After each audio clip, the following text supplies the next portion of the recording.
ओम नमो भगवते वासुदेवाय। आज हम श्री गर्ग संहिता के द्वारका खंड का 22वें अध्याय का दूसरा भाग सुनेंगे। तो ये शुरू करते हैं। गुरु जी की आंखें आंसू बहा रही थी। उन्होंने हम सबको जल से निकालकर जमीन पर लाकर कहा, मेरे बच्चों, तुम मेरी आज्ञा का पूरा पालन करने वाले हो। प्राणियों के लिए सबसे प्रिय आत्मा है। तुमने उसका भी अनादर करके मुझको प्रधानता दी, इसलिए मैं संतुष्ट होकर तुम लोगों को दुर्लभ वर दे रहा हूँ। तुम लोगों की सब अभिलाषाएं पूर्ण हो। वेद और पुराणादि शास्त्र तुम्हारे कंठस्थ हो जाएं।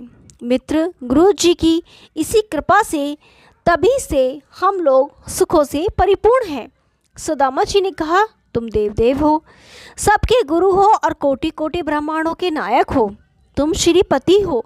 तुम्हारा गुरुकुल में निवास करना अत्यंत विडंबना है। राजन, ब्राह्मण सुदामा ने परमात्मा श्री कृष्ण को वे चिड़ो नहीं दिए। वे मुंह नीचा किए बैठे रहे। सर्वात्मा भगवान उनके आने का कारण जान गए। ये ब्राह्मण धन के इच्छुक नहीं है, मुक्ति के लिए ही मेरा भजन करते हैं। इनकी दुखिनी पतिव्रता पत्नी की धन की अभिलाषा रखती है, पर इन अदाता दंपति को मैं धन दूं कैसे? ये सोचते सोचते श्री हरि ने जान लिया कि मेरे लिए ये कुछ चूड़े लाए हैं, पर लज्जा के मारे दे नहीं पा रहे हैं, अतएव मैं ही मांग लूँगा। यह विचार कर वे बोले। श्री कृष्ण ने कहा, मित्र, घर से मेरे लिए क्या उपहार लाए हो? प्रेम का दान अनुमात्र होने पर भी महान होता है। जो व्यक्ति भक्तिपूर्वक मुझे पत्र, पुष्प, फल, जल प्रदान करता है, भक्त के द्वारा दिए हुए उस पदार्थ को मैं बड़े ही आदर के साथ भोग लगाता हूँ। भगवान ने यह कहकर अदाता उस सुदामा ब्राह्मण के चिथड़े को पकड़कर, यह क्या है, यूँ कहते हुए स्वयं चुड़ुओं को ले लिया और बोले, सखे, यह तो तुम मेरे लिए परम प्रीतिकर वस्तु लाए हो। ब्राह्मण, इन तंदुलों से मुझ विश्व रूप भगवान की तृप्ति हो जाएगी। मैं गोकुल में ऐसे श्रेष्ठ चुड़वे खाया करता था। माता यशोदा दिया करती थी, परंतु उसके बाद आज तक मुझे देखने को भी नहीं मिले। इतना कहकर श्री हरि ने एक मुट्ठी चुड़वे चबाकर सारी पृथ्वी की संपत्ति सुदामा को दे दी और दूसरी मुट्ठी खाकर जो ही पाताल की संपत्ति देने को तैयार हुए, वक्ष स्थल निवासिनी श्री लक्ष्मी देवी ने उसी क्षण उनका हाथ पकड़कर कहा, नाथ, बिना अपराध आप मेरा त्याग क्यों कर रहे हैं? श्री कृष्ण, आपने जो कुछ दिया है वही पर्याप्त है। उसी से ये ब्राह्मण इंद्र के समान हो जाएंगे। इधर निर्धन ब्राह्मण को भी इस दान का कुछ पता नहीं लगा। भगवान की माया ने सारी संपत्ति को उनके घर पहुंचा दिया। सुदामा जी ने एक रात वहां सुखपूर्वक रहकर भोजन पान आदि करके दूसरे दिन श्री कृष्ण को नमस्कार करके घर जाने की अनुमति मांगी। भगवान ने अनुमति देकर वंदन और आलिंगन किया। ब्राह्मण लज्जावश कुछ भी न मांगकर घर लौटने लगे और एक ब्राह्मण के प्रति श्री कृष्ण की श्रद्धा देखकर मन ही मन सोचने लगे, दरिद्र होने पर भी श्री कृष्ण ने मुझे अपनी दोनों भुजाओं में भरकर मेरा आलिंगन किया। मेरे सरीखे दरिद्र ब्राह्मण को प्रियंक पर बैठाकर भाई के समान आदर किया। रुक्मणी सत्यभामा ने व्यंजन के द्वारा मेरी सेवा की। मैं निर्धन धन पाकर रमापति भगवान को भूल न जाऊं, इसी से करुणावश उन्होंने मुझे धन नहीं दिया।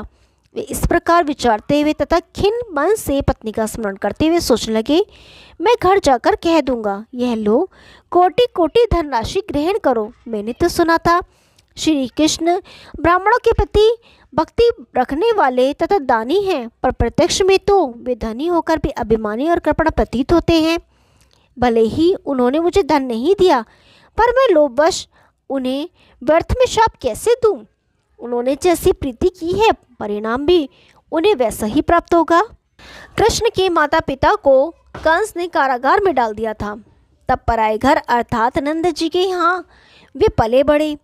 आज धन होने पर भी वे वैसे ही निर्धन है, फिर मुझे धन कैसे देंगे? दूसरों के घर को रत्नों से भरा देखकर कोई कामना नहीं करनी चाहिए। ललाट में जो कुछ विधि ने लिखा है उससे अन्यथा नहीं होता। मन ही मन यूँ कहते हुए सुदामा जी अपनी पुरी में आ पहुँचे। पुरी को देखकर वे चकित हो गए। बड़े बड़े दरवाजे, ध्वजाओं से सुशोभित सोने के किले तथा महल खड़े हैं। विचित्र तोरण और कलशों से वह सुशोभित है। नगरी सज्जनों से भरी और उसमें इतने रत्न हैं कि दूसरी द्वारकापुरी की सी भी शोभा हो रही है। ब्राह्मण ने कहा, यह क्या है? ये किसका स्थान है? वे रास्ते चलते रहे। नगर के नर नारियों ने उन्हें साथ ले चलना चाहा, पर वे गए नहीं। यह देखकर दास दासियों ने अपनी स्वामिनी सुदामा की पत्नी के पास जाकर सुदामा जी के आने की बात कही। सुदामा जी की बात कहने पर उनको बड़ा विस्मय हुआ और वे साक्षात लक्ष्मी रूपा ब्राह्मणी बड़े सम्मान के साथ पति के स्वागत के लिए शिविका पर सवार होकर दास दासियों के साथ घर से निकली। सुदामा इधर उधर घूम रहे थे। पत्नी ने अपना मुख दिखाकर उन्हें विश्वास कराया। सुदामा जी स्वर्ण रत्नादि से विभूषित, प्रभा और रूप से संपन्न, विमानवासिनी दूसरी लक्ष्मी की तरह अपनी तरुणी भार्या को देखकर बड़े प्रसन्न हुए और उन्होंने समझा ये सब श्री कृष्ण की ही कृपा है।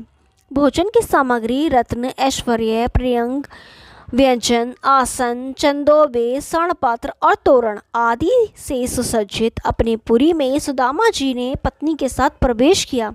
उनका घर तो श्री कृष्ण के भवन के समान हो गया था।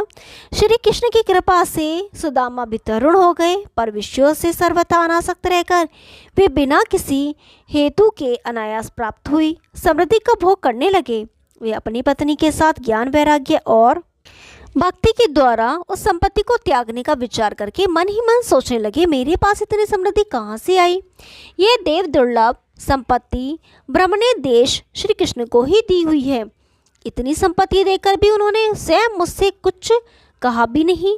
मेरे चूड़ों के दानों को मुट्ठी में लेकर बड़ी प्रीति से उन्होंने भोग लगाया। जन्म जन्म में मुझे उन्हीं का सख्य और दास्य प्राप्त हो। मैं उनके चरण कमलों का ध्यान करके संसार सागर से पार हो जाऊंगा। सुदामा ने मन ही मन इस प्रकार का निश्चय करके पत्नी के साथ श्री कृष्ण के चरणारविंद में अपना मन लगा दिया और सारा धन ब्राह्मणों को बांटकर भगवान के धाम को चले गए। जो मनुष्य इस श्री कृष्ण चरित्र का श्रवण करता है वह दरिद्रता से मुक्त होकर उत्तम भगवत भक्त हो जाता है। नरेश्वर, तुम्हारे सामने इस पुण्य में द्वारका खंड का वर्णन किया गया। जो इस खंड का सदा श्रवण करते हैं उन्हें उत्तम कीर्ति, कुल, अतिशय, भुक्ति, मुक्ति और राज्य प्राप्त होता है। ओम नमो भगवते वासुदेवाय।